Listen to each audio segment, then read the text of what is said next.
Shalom, shalom, peuple de Dieu. Je bénis l'Éternel pour vos vies. Et je bénis parce que nous sommes le 1er juillet 2022, le 7e mois de l'année, le chiffre 7 qui est le chiffre de la plénitude du Saint-Esprit, un chiffre extraordinaire. Je veux encourager quelqu'un ce matin à ne pas répéter les versets bibliques parce qu'il faut les répéter.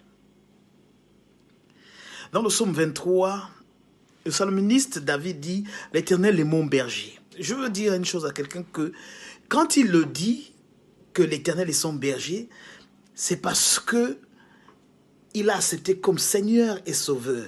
Il a accepté d'aimer Dieu de tout son cœur, de toute son âme et de tout son être et de toute sa respiration.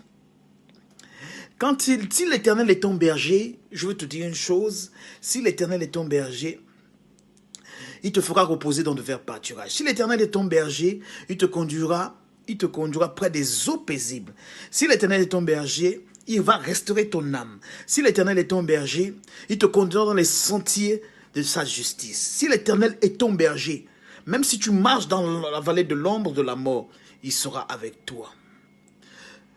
Si l'Éternel est ton berger, il mettra avec lui sa houlette et son bâton. Il mettra avec lui sa parole et son Saint-Esprit. Dans la vallée de l'ombre de la mort, il sera avec toi.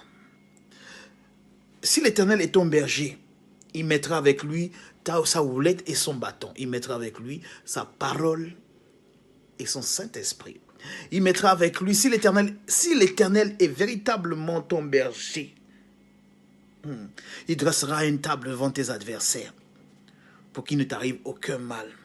Il va te oindre la tête de son huile d'onction et de son huile merveilleuse.